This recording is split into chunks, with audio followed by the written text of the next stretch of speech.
खाटू श्याम वो रहस्य जहां सिर्फ एक शीश की मूर्ति करोड़ों भक्तों की आस्था का केंद्र है। क्या सचमुच यह वही शीश है जिसने महाभारत का युद्ध अपनी आंखों से देखा था?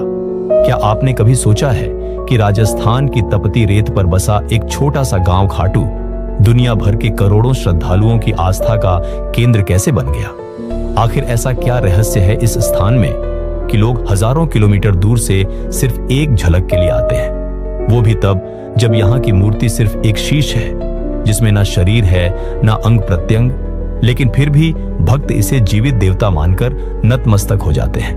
कहते हैं कि ये वही शीश है जिसने महाभारत का युद्ध अपने दिव्य नेत्रों से देखा था। ये वही शीश है जिसने युद्ध भूमि की हर धड़कन, हर संहार, हर नीति अनीति को देखा और फिर भी निष्पक्ष बना रहा।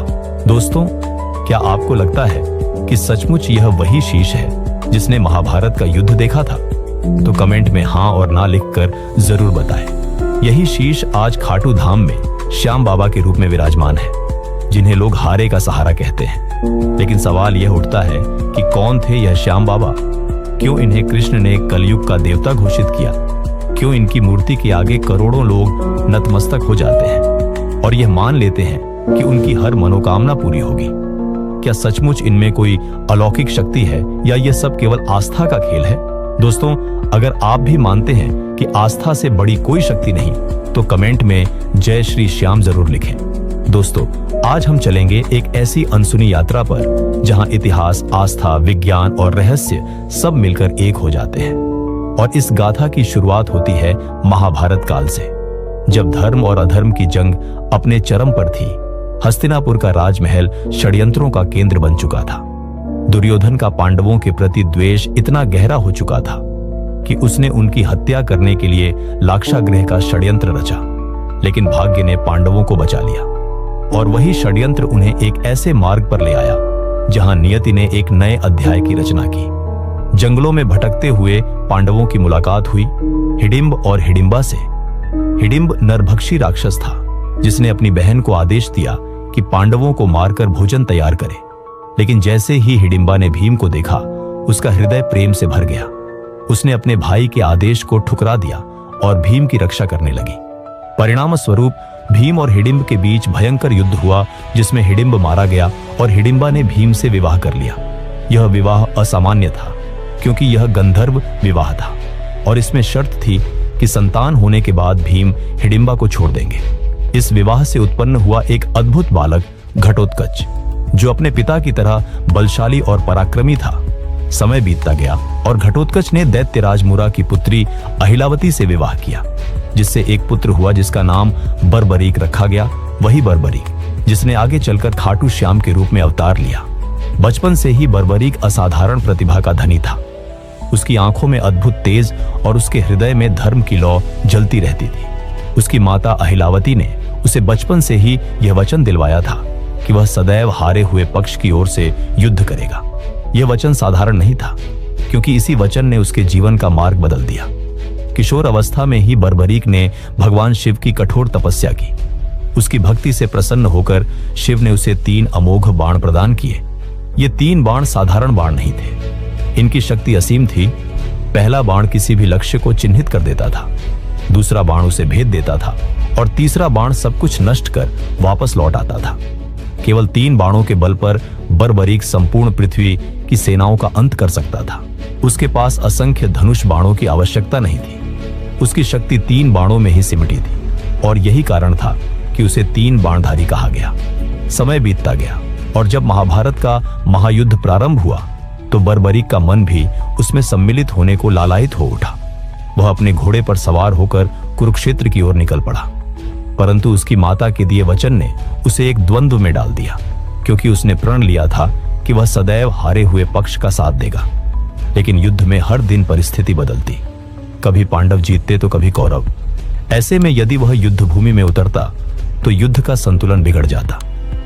अगर आपको यह कथा रोचक लग रही है तो लाइक बटन दबाना मत भूलिए, ताकि हमें पता चले कि आप बाबा श्याम की ओर कहानियां सुनना चाहते हैं। उसी समय भगवान श्री कृष्ण ने उसका मार्ग रोका। वे एक ब्राह्मण के वेश में आए और उससे उसका उद्देश्य पूछा। बर्बरीक ने कहा कि वह युद्ध में सम्मिलित होने जा रहा है। और सदैव हारे हुए पक्ष का साथ देगा। कृष्ण ने मुस्कुराकर कहा, यदि ऐसा हुआ तो युद्ध कभी समाप्त नहीं होगा, क्योंकि जिस ओर तुम जाओगे वह पक्ष विजयी हो जाएगा और दूसरा हार जाएगा। तब तुम फिर से पक्ष बदल लोगे। इस प्रकार युद्ध का कोई अंत नहीं होगा। तब कृष्ण ने उसकी शक्ति की परीक्षा लेने के लिए एक वृक्ष की ओर संकेत किया और कहा कि यदि तुम इतने पराक्रमी हो तो इस वृक्ष के सारे पत्तों को एक ही बाण से भेद कर दिखाओ। बर्बरीक ने ध्यान लगाकर बाण छोड़ा और वह बाण वृक्ष के प्रत्येक पत्ते को छेदता हुआ निकल गया, लेकिन कृष्ण ने अपने चरणों तले एक पत्ता छिपा लिया। बाण ने उसे भी ढूंढ लिया और वहीं रुक गया। तब बर्बरीक ने विनम्रता से कहा, हे ब्राह्मण, कृपया अपना चरण हटा लें, वरना यह बाण आपको भी घायल कर देगा। कृष्ण मुस्कुराए और समझ गए कि यह बालक असाधारण है। दोस्तों, आगे जो आप सुनने वाले हैं वह आपको अंदर तक हिला देगा, लेकिन उससे पहले सोचिए, अगर आपके सामने कृष्ण खुद ब्राह्मण रूप में आते और आपसे आपका शीश मांग लेते तो क्या आप वह दान दे पाते? भगवान श्री कृष्ण ने दान में बर्बरीक से उसका शीश मांग लिया। बर्बरीक क्षण भर को चुप रहा, परंतु उसने तुरंत स्वीकार कर लिया। उसने केवल इतना कहा कि हे प्रभु, अपने वास्तविक रूप में प्रकट हो जाइए, क्योंकि ऐसा दान कोई सामान्य व्यक्ति नहीं मांग सकता। तब श्री कृष्ण ने अपना विराट रूप प्रकट किया और कहा, हे वीर, तुम्हारा यह बलिदान व्यर्थ नहीं जाएगा। भगवान श्री कृष्ण ने बर्बरीक को आशीर्वाद दिया कि कलयुग में लोग तुम्हें हारे का सहारा कहकर पुकारेंगे। वे तुम्हारी मूर्ति की पूजा करेंगे। तुम्हारा शीश कलयुग में भगवान श्याम के रूप में पूजित होगा, और जब धर्म संकट में पड़ेगा तब तुम घोड़े पर सवार होकर युद्ध भूमि में अवतरित होगे। कृष्ण ने उसका शीश युद्ध भूमि पर एक ऊंची पहाड़ी पर स्थापित किया और अमृत से स्नान कराकर उसे यह वरदान दिया कि वह पूरे महाभारत युद्ध को देखे और निष्पक्ष साक्षी बने। बर्बरीक का शीश मुस्कुराता रहा और उसने पूरे युद्ध का साक्षात्कार किया। यही शीश आगे चलकर राजस्थान की पवित्र भूमि खाटू में पूजित हुआ। कहते हैं, जब समय बीता तो इस सिर को धरती के गर्भ में दबा दिया गया, परंतु नियति को कुछ और ही स्वीकार्य था। सदियों बाद खाटू गांव की भूमि में चरती एक गाय अचानक एक स्थान पर रुक गई और बिना कारण उसके थनों से दूध बहने लगा। ग्रामीण चौंक गए और उस स्थान की खुदाई की तो वहां से वही दिव्य शीश प्रकट हुआ जो तेजस्वी और अलौकिक था। गांव में उत्साह फैल गया और लोग इसे अपने घर ले गए। कुछ समय बाद खाटू के राजा रूप सिंह चौहान को सपने में श्याम बाबा ने दर्शन दिए और आदेश दिया कि मेरे लिए यहाँ भव्य मंदिर का निर्माण करो। राजा ने तुरंत मंदिर का निर्माण करवाया और फाल्गुन शुक्ल एकादशी के दिन उस दिव्य शीश की प्रतिष्ठा की गई। तब से यह स्थान आस्था का केंद्र बन गया। यहाँ प्रतिवर्ष लाखों लोग आते हैं और मानते हैं कि जो भी सच्चे मन से बाबा श्याम को पुकारता है उसकी हर मनोकामना पूरी होती है। कोई संतान प्राप्त करता है, कोई रोग मुक्त होता है, कोई जीवन मरण के संकट से बच जाता है। वैज्ञानिक इसे संयोग मानते हैं, परंतु भक्त इसे श्याम बाबा की कृपा कहते हैं। मंदिर के गर्भगृह में स्थापित वह शीश आज भी ऊर्जा का स्रोत है। लोग कहते हैं कि वहां ध्यान करने से शरीर में कंपन होने लगता है, किसी को दिव्य प्रकाश दिखता है तो किसी को शांति मिलती है।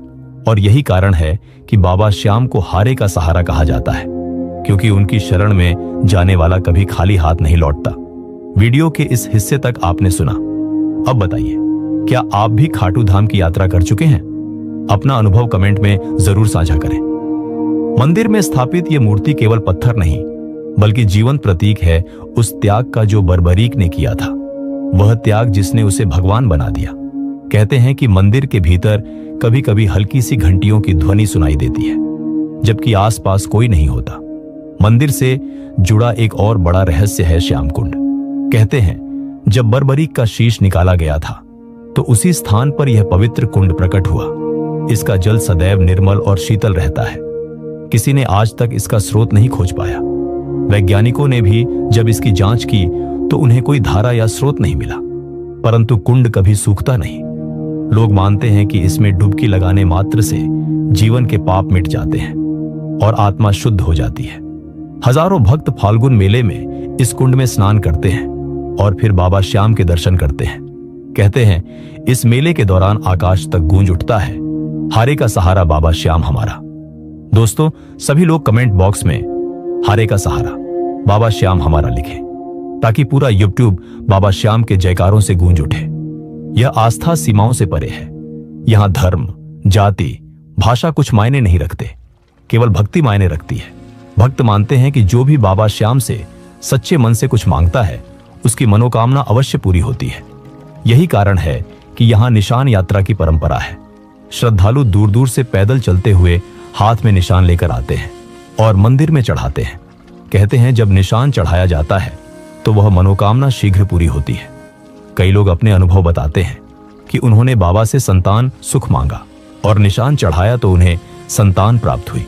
किसी ने नौकरी मांगी और शीघ्र नौकरी मिल गई। किसी ने असाध्य रोग से मुक्ति मांगी और चमत्कारिक रूप से स्वस्थ हो गया। क्या यह संयोग है या वाकई बाबा श्याम की कृपा? इसका जवाब विज्ञान के पास नहीं, पर भक्तों के दिल में इसका उत्तर स्पष्ट है कि यह सब श्याम बाबा के आशीर्वाद से ही संभव है। यही नहीं, मंदिर से कुछ दूरी पर स्थित है गौरी शंकर मंदिर और गोपीनाथ मंदिर। इन दोनों स्थलों की अपनी अद्भुत कथाएं हैं। कहते हैं जब मुगल सम्राट औरंगजेब ने इस धाम पर हमला करने की कोशिश की और सैनिकों ने शिवलिंग पर प्रहार किया तो वहां से रक्त की धारा निकल पड़ी। सैनिक भयभीत हो गए और सेना पीछे हट गई। आज भी उस शिवलिंग पर चोट के निशान स्पष्ट देखे जा सकते हैं। यह केवल इतिहास नहीं बल्कि जीवंत प्रमाण है कि यह स्थान साधारण नहीं बल्कि दिव्य ऊर्जा से भरा हुआ है। यही कारण है कि कोई भी आक्रमणकारी इस स्थान को नष्ट नहीं कर पाया। समय बीतता गया और यह मंदिर और भी भव्य होता चला गया। 17वीं शताब्दी में मारवाड़ रियासत के दीवान अभय सिंह ने इसका जीर्णोद्धार करवाया और संगमरमर की नक्काशी, सोने चांदी के द्वार और दुर्लभ पत्थरों से मंदिर की सजावट करवाई। मंदिर के शिखर पर लहराता ध्वज उस वचन का प्रतीक है जो बर्बरीक ने कृष्ण को दिया था कि वह सदैव हारे हुए का साथ देगा। यही कारण है कि लोग उन्हें हारे का सहारा कहते हैं। एक और मान्यता है कि कलयुग के अंत में जब अधर्म चरम सीमा पर होगा तब बाबा श्याम घोड़े पर सवार होकर प्रकट होंगे और धर्म की स्थापना करेंगे। क्या यह केवल एक प्रतीकात्मक विश्वास है या किसी आने वाले महायुद्ध का संकेत? इसका उत्तर किसी के पास नहीं, पर भक्त मानते हैं कि वह दिन अवश्य आएगा जब बाबा अपने भक्तों की रक्षा के लिए प्रकट होंगे। यहाँ की यात्रा कोई सामान्य यात्रा नहीं होती बल्कि आत्मा को झकझोर देने वाला अनुभव होता है। मान लीजिए आप अपने घर से बाबा श्याम के दर्शन करने के लिए निकलते हैं तो रास्ते भर एक अजीब सी खिंचाव महसूस होता है, मानो कोई अदृश्य शक्ति आपको अपनी ओर खींच रही हो। लोग कहते हैं कि बाबा बुलाते हैं तभी कोई यहाँ पहुंचता है। जयपुर से लगभग 80 किलोमीटर दूर स्थित खाटू धाम पहुंचते ही वातावरण बदल जाता है। स्टेशन पर उतरते ही हर तरफ श्याम बाबा के जयकारे गूंजते हैं। लोग गुलाल से सराबोर, हाथों में निशान लिए, भजनों की धुन पर नाचते गाते मंदिर की ओर बढ़ते हैं। इस यात्रा में अजनबी भी अपने लगते हैं। यहाँ केवल दर्शन नहीं बल्कि एक भावनात्मक परिवार मिलता है। जैसे ही आप मंदिर परिसर में पहुंचते हैं और कतार में खड़े होकर आगे बढ़ते हैं तो भीतर से एक अलग ही ऊर्जा प्रवाहित होती है। कतारें लंबी होती हैं पर कोई थकता नहीं। हर कोई अपने दिल की गहराइयों से बस बाबा श्याम को ही पुकारता है। जब कोई भक्त खाटू धाम की यात्रा करता है तो उसके लिए यह सिर्फ एक मंदिर की ओर जाना नहीं होता बल्कि यह आत्मा की उस पुकार का उत्तर होता है जिसे श्याम बाबा ने सुना होता है। कहते हैं कि बाबा श्याम अपने भक्तों को स्वयं बुलाते हैं। जब उनकी कृपा होती है तभी कोई यहाँ पहुंच पाता है। यह स्थान केवल आस्था का केंद्र नहीं बल्कि एक जीवित अनुभव है जिसे जिसने एक बार महसूस कर लिया वह खींचा चला आता। दोस्तों, आपके अनुसार खाटू श्याम जी की सबसे बड़ी विशेषता क्या है? त्याग, आस्था या चमत्कार? कमेंट में अपना जवाब दीजिए। दोस्तों, खाटू श्याम की यह दिव्य गाथा हमें सिखाती है कि आस्था और विश्वास से बड़ी कोई ताकत नहीं। अगर यह कथा आपके हृदय को छू गई हो तो चैनल को सब्सक्राइब जरूर करें ताकि बाबा श्याम की और भी अद्भुत कथाएं और रहस्य आप तक पहुंचते रहें। और कमेंट बॉक्स में पूरे विश्वास से लिखना मत भूलिए, हारे का सहारा, बाबा श्याम हमारा। क्योंकि जब नाम गूंजता है तो बाबा की कृपा भी बरसती है। मिलते हैं एक नए वीडियो में एक नए रहस्य और नई गाथा के साथ।